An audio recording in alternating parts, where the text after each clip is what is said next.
कांग्रेस के घोषणा पत्र को लेकर बीजेपी लगातार हमलावर है। भाजपा विधायक रणधीर शर्मा ने एक बार फिर कांग्रेस पर निशाना साधा है। भाजपा विधायक रणधीर शर्मा ने कांग्रेस के घोषणा पत्र को अंग्रेजों की फूट डालो राज करो की नीति से प्रभावित बताया। भाजपा विधायक रणधीर शर्मा ने शिमला में पत्रकार वार्ता के दौरान कहा कि कांग्रेस का घोषणा पत्र असमानता पैदा करने वाला है, जबकि मोदी सरकार ने 10 सालों में शिक्षण संस्थान एम्स खोले जिसका सभी वर्ग के लोग समान रूप से लाभ उठा रहे हैं। उन्होंने कांग्रेस के वरिष्ठ नेता पी चिदंबरम के उठाए जा रहे सवालों के जवाब में कहा कि उन्हें बीजेपी का घोषणा पत्र पढ़ लेना चाहिए। सरकार तभी चलाई जा रही है, योजनाओं को आगे बढ़ाएगी। उन्होंने कहा कि बीजेपी एनडीए 400 पार की बात कर रही है, जिसमें बीजेपी 370 और अन्य सहयोगी मिलाकर 400 पार जाएगी। 4 जून को देश और प्रदेश में बीजेपी सरकार बनेगी। उन्होंने प्रदेश सरकार पर हमला बोलते हुए कहा कि इस सरकार के 15 महीने के कार्यकाल में महिला अपराध, रेप सहित अन्य घटनाओं में वृद्धि हुई है। और उनके गठबंधन द्वारा जारी घोषणा पत्र जहां अल्पसंख्यक तुष्टीकरण की नीति पर आधारित है, वहीं इस घोषणा पत्र में कम्युनिस्टों के माओवाद की झलक भी दिख रही है। उनके घोषणा पत्र में जहां जातिगत सर्वेक्षण की बात की गई है, जातिगत गणना की बात की गई है, वहीं सामाजिक आर्थिक सर्वेक्षण की भी बात की गई है। और घोषणा पत्र में उन्होंने कहा है कि इस सामाजिक आर्थिक सर्वेक्षण के आधार पर हम इस देश के लोगों की संपत्ति का सर्वेक्षण करेंगे और उसका पुनर्वितरण करेंगे। एक तरह से कम्युनिस्टों की माओवाद नीति पर काम करते हुए इस तरह की घोषणा उन्होंने अपने इस घोषणा पत्र में की है। और हमारा मानना है कि इससे इस देश के लोगों का जो अपना धन है, अपनी संपत्ति है, अपनी जायदाद है, यहाँ तक कि अपने घर और घर के अंदर रखा गया सोना चांदी, जो उनके आभूषण तक हैं, वो भी सुरक्षित नहीं रहेंगे। उन्होंने ये कहा भी है कि इस संपत्ति का सर्वेक्षण करके उसको पुनर्वितरण किया जाएगा। सरकार अपने अधीन लेकर ये फैसला करेगी कि किसको देना है, किसको नहीं देना। इसलिए ये विषय हमारे देश की सभ्यता संस्कृति के अनुकूल नहीं है। ये विषय हमारे देश की जनता की मानसिकता के अनुकूल नहीं। हमारे देश की जनता बचत करती है, सेविंग करती है अपने भविष्य के लिए, अपने आने वाले बच्चों के लिए, अगली पीढ़ी के लिए। तो एक सेविंग का कॉन्सेप्ट हमारे देश की जनता की मानसिकता में रहता है। और अगर इस तरह का कानून बनता है तो वो कॉन्सेप्ट समाप्त होगा, जिसके कारण आज हमारे देश की जनता की सेविंग के आधार पर जो सरकार को टैक्स मिलता है, उस पर सरकार चलती है। इसलिए ये जो कम्युनिस्ट विचारधारा को लागू करने की कोशिश इस घोषणा पत्र से माध्यम से की जा रही है, भारतीय जनता पार्टी उसकी कड़ी निंदा करती है। तो उनकी पार्टी के सलाहकार सैम पित्रोदा जी ने जो बयान दिया है, वो तो और भी घातक है। उन्होंने कहा है अमेरिका की तरह हिंदुस्तान में भी विरासत टैक्स लगाया जा सकता है, जिसके अनुसार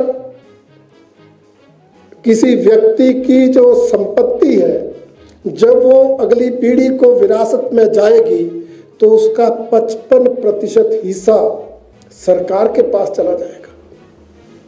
इस तरह का एक नया विचार कांग्रेस पार्टी के सलाहकार ने आज मीडिया के माध्यम से फ्लोट किया है, जो उनके घोषणा पत्र के उस मायावादी विचार के साथ भी मेल करता है कि ये इस देश में जो हमारी देश की सभ्यता संस्कृति है, जिसके अनुसार हमारा जीवन यापन होता है, उस पर चोट करना चाहते हैं। हमारा देश एकात्म मानववाद के आधार पर चले, सब इंसान एक है, सबको अपना जीवन, अपना प्रोफेशन, अपना काम करने की स्वतंत्रता है, अपनी काम करते हुए अपनी संपत्ति अर्जित करने की स्वतंत्रता है। हाँ, वो संपत्ति का टैक्स दें, जो इनकम है उसका टैक्स दें, वो कानून इस देश में है। उस पद्धति पर ये देश आगे चले, ऐसी हमारी मान्यता है और हम इस तरह के विचारों की कड़ी निंदा करते हैं। इस घोषणा पत्र में, जैसे मैंने कहा, अल्पसंख्यक तुष्टीकरण की बात है। आप इसे पढ़ेंगे तो हर सेक्शन में अल्पसंख्यकों को तरजीह देने की बात की गई है। चाहे सरकारी नौकरियों में 15% आरक्षण देने की बात हो, चाहे बच्चों को विदेश में पढ़ाने के लिए विशेष छात्रवृत्ति स्कॉलरशिप देने की बात हो, ये अल्पसंख्यकों के लिए विशेष रूप से योजनाएं शुरू करने का घोषणा पत्र में संकल्प लिया है। और यहाँ तक माना गया है कि इस देश में बहुसंख्यकवाद नहीं चलेगा, जो कि मुस्लिम लीग की विचारधारा है। हमारे देश की विचारधारा सर्वधर्म समभाव की है। हम इस देश में रह रहे हर नागरिक को एक मानते हैं और उसी आधार पर हमारे देश के आदरणीय प्रधानमंत्री नरेंद्र मोदी जी ने सबका साथ, सबका विकास और सबका विश्वास, ये मूल मंत्र लेकर 10 साल सरकार चलाई और आगे भी उसी के अनुरूप सरकार चलाने का जो है वो संकल्प लिया है, वो वायदा किया है। आदरणीय मोदी जी ने, हमारी केंद्र की सरकार ने, आप देखेंगे इन 10 सालों में अगर गरीब का इलाज 5 लाख तक का मुफ्त करने वाली आयुष्मान योजना चलाई, तो उससे जो 14 करोड़ 87 लाख लाभार्थी हुए, वो कोई एक संप्रदाय, एक धर्म के या एक जाति के नहीं थे। वो उसमें सभी जातियां, उसमें सभी धर्मों के लोग थे, जो पात्र थे, जो गरीब थे, वो सभी उस योजना में आए। हमारी उज्ज्वला योजना में, जिसके कारण 9 करोड़ 20 लाख लोगों को लाभ मिला, उसमें भी सभी गरीब लोग शामिल हुए। आज इस देश के किसानों को 6,000 रुपये प्रति वर्ष वाली किसान सम्मान निधि मिल रही है। उसका लाभ इस देश के अगर 11 करोड़ किसानों को मिल रहा है, तो वो सभी धर्मों के किसानों को मिल रहा है, सभी जातियों के किसानों को मिल रहा है। इसी तरह से प्रधानमंत्री आवास योजना में 4 करोड़ मकान बने, सभी लोगों के बने, जो पात्र थे, गरीब थे, जो इन शर्तों को पूरा करते थे, उनके मकान बने। अटल पेंशन योजना में 5 करोड़ लोगों ने लाभ उठाया। मुद्रा योजना का 5 करोड़ 37 लाख युवाओं ने लाभ उठाया। और आप देखेंगे कि पीएम मातृ वंदना योजना में 3 करोड़ 85 लाख महिलाओं को लाभ मिला। और इसी तरह से सुकन्या समृद्धि योजना में 1 करोड़ 75 लाख हमारी बेटियों को लाभ हुआ। इसमें कहीं धर्म का, कहीं जाति का आधार नहीं, बल्कि गरीबी जो आर्थिक दृष्टि से कमजोर था, उसको लाभ देने के लिए योजनाएं बनी और सबका साथ, सबका विकास के आधार पर ये योजना इस देश में चली और करोड़ों लोगों को उसका लाभ मिला। यही हमारे कोरोना काल में आदरणीय प्रधानमंत्री जी ने इस देश की जनता को मुफ्त वैक्सीनेशन करवाई। कोई धर्म की बात नहीं, सबके लिए 3 डोजेज लगी। कितना खर्च आया इसकी चिंता नहीं की, परंतु कोई भेदभाव, कोई अन्याय इस आधार पर नहीं हुआ।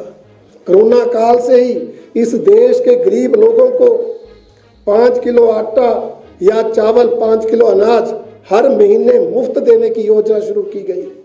80 करोड़ गरीब लोगों को आज भी अनाज मिल रहा है, आगे 5 साल भी मिलेगा। ना पहले भेदभाव हुआ, ना आगे भेदभाव होगा। जो गरीब हैं उन सभी 80 करोड़ लोगों को वो अनाज मिल रहा है। हम इस नीति पर काम करते हैं, हमारी सरकार इस नीति पर काम करती है। इसी तरह से आपने देखा हमारी सरकार के समय अगर इस देश में 273 नए मेडिकल कॉलेज खुले, सभी के बच्चे पढ़ते हैं, कोई एक विशेष धर्म के या एक विशेष जाति के नहीं पढ़ते। अगर 22 एम्स खुले तो सबका इलाज वहां पर हो रहा है। अगर 277 विश्वविद्यालय नए खुले तो सबके बच्चे वहां पर पढ़ रहे हैं। तो ये विकास जो हमारी सरकार कर रही है उसका लाभ, चाहे वो इंफ्रास्ट्रक्चर की बात लें, 4 लेन की बात लें, रेलवे की बात लें, आप जिस भी क्षेत्र की बात करें सभी लोग उसका लाभ उठाएं। इसलिए इस देश में जहां सर्वधर्म समभाव को आधार मानकर सबका साथ, सबका विकास, सबका विश्वास मूल मंत्र को लेकर जहां एक सरकार काम कर रही है, वहां इस देश में अल्पसंख्यक तुष्टीकरण की बात करना या और तरह के भेदभाव पैदा करना, जातिवाद को बढ़ावा देना, इस देश को तोड़ने की साजिश। बांटो और राज करो जो अंग्रेजों की नीति थी, उस पर आज भी ये लोग काम कर रहे हैं। भारतीय जनता पार्टी उस नीति की आलोचना करती है और हमने सबको साथ लिया है, सबको साथ लेकर चलेंगे। उसी आधार पर हमारी सरकार ने काम किया है। और मोदी जी के व्यक्तित्व, कर्तृत्व से प्रभावित होकर, मोदी जी के इसी तरह से देश हित और जनहित में किए गए असंख्य कार्यों से प्रभावित होकर आज कांग्रेस समेत अन्य विपक्षी दलों के नेता भारतीय जनता पार्टी में शामिल हो रहे हैं। आपने देखा अगर पिछले 2 महीने का आंकड़ा ही देखें तो 100 के लगभग राष्ट्रीय स्तर के जो नेता हैं वो भारतीय जनता पार्टी में शामिल हुए हैं। हजारों जो निचले स्तर के दूसरी पार्टियों के नेता हैं वो भारतीय जनता पार्टी में शामिल हुए हैं।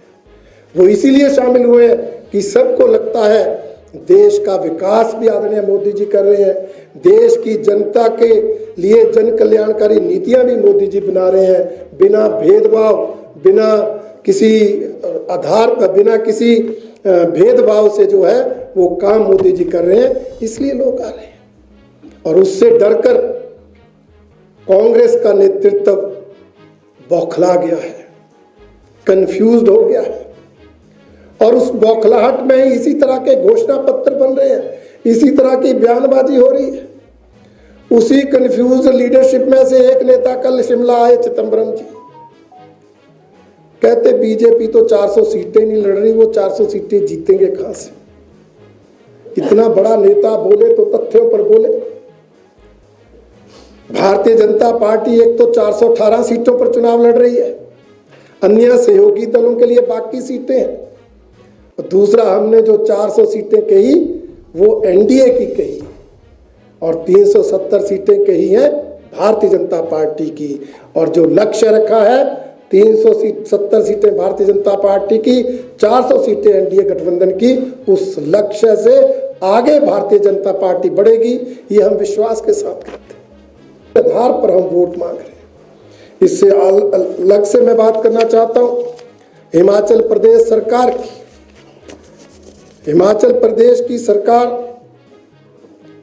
जो है वो आपने देखा 15 महीने का उनका कार्यकाल इस तरह का रहा है कि अगर उसे फ्लॉप सरकार की संज्ञा दी जाए तो कोई गलत नहीं होगा। हर क्षेत्र में सरकार फेल हुई है, कोई जनहित की योजना नहीं बनी, कोई चुनावी वायदा पूरा नहीं किया, कोई चुनावी गारंटी पूरी तरह से लागू नहीं की, अनेक जनविरोधी निर्णय लेकर प्रदेश की जनता को प्रताड़ित किया है।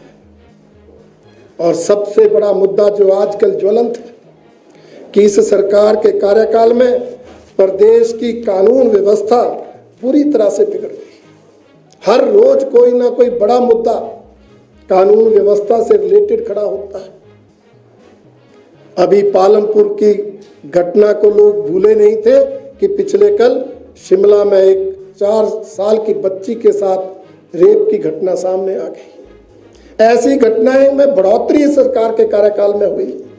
अगर मैं आंकड़ों पे जाऊं तो इस सरकार के कार्यकाल में 42 घटनाएं हत्याओं की हुई है। 42 हत्याएं इस सरकार के कार्यकाल के दौरान हुई।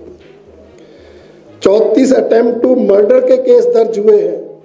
186 बलात्कार की घटनाएं घटी हैं जो पुलिस रिकॉर्ड में दर्ज है। 321 चोरी की वारदातें जो है वो पुलिस के रिकॉर्ड में दर्ज है। और अगर सारी जो अनेक तरह के जो आपराधिक मामले हैं उन सबको गिना जाए और साथ में जो हमारा जो एक्ट ड्रग्स से रिलेटेड है उसको भी जोड़ा जाए तो 6000 से ऊपर मामले दर्ज हुए। ये इस सरकार की विफलता है, क्योंकि इस सरकार के कार्यकाल में असामाजिक तत्वों का, गुंडा तत्वों का हौसला बढ़ा है। और मैं मानता हूं उसके लिए कोई और नहीं, मुख्यमंत्री स्वयं देशी है। जब वो मीडिया के माध्यम से कहते हैं कि नव वर्ष पर अगर शिमला के रिज पर कोई झूमे, कोई पीकर हो हल्ला करे तो उसको ठाणे नहीं ले जाना, उसको होटल ले जाना है। अगर मुख्यमंत्री कहे एक एमएलए के बारे में जनसभा के अंदर कि भुट्टो को कुट्टो, तो क्या संदेश जाता है? ना तो ये शब्दावली मुख्यमंत्री पद के अनुरूप है और ना ये बयान जो है ये प्रदेश में अमन शांति लाने वाले हैं। ये बयान असामाजिक गुंडा तत्वों का हौसला बढ़ाने वाले हैं और पुलिस प्रशासन का मनोबल गिराने वाले हैं। अब जब पुलिस वाले को किसी को लेकर होटल छोड़ने के लिए जाने पर मजबूर किया जाता है तो वो पुलिस का, प्रशासन का जो अधिकारी कर्मचारी है उसको भी लगता है मेरी ड्यूटी की। इसलिए मैं मानता हूं कि जो प्रदेश की कानून व्यवस्था बिगड़ी है उसमें इस सरकार का ढिलमुल रवैया, इस सरकार की प्रशासन पर कोई पकड़ ना होना और मुख्यमंत्री द्वारा इस तरह की गैर जिम्मेदाराना बयानबाजी करना दोषी है, जिसके कारण आज प्रदेश की कानून व्यवस्था बिगड़ी है।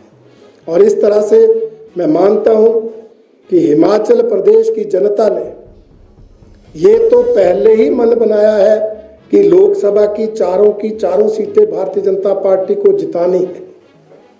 और मुझे लगता है ये बात तो कांग्रेस के लोगों ने भी स्वीकार कर ली है कि लोकसभा की चारों सीटें भारतीय जनता पार्टी जीतेगी। इसीलिए वो विधायकों को उम्मीदवार बना रहे हैं कि उनको पता जीतना तो है नहीं। अन्यथा जो प्रदेश का राजनीतिक घटनाक्रम घटा है उसमें कोई भी पार्टी एक विधायक की सीट को खाली करने का जो जोखिम है वो उठा नहीं सकती, परंतु क्योंकि उनको पता है कि लोकसभा में जीतना तो है नहीं, इसलिए विधायकों को लड़ाया जा रहा है। और विधायक भी चुनाव लड़ने के लिए जबरदस्ती मान रहे हैं, उनका भी मन नहीं है। वो भी विधानसभा क्षेत्र में जाकर कहते हैं हम तो आपके साथ ही जुड़े हैं, जुड़े रहना चाहते हैं, मतलब मजबूरी में चुनाव लड़ रहे हैं।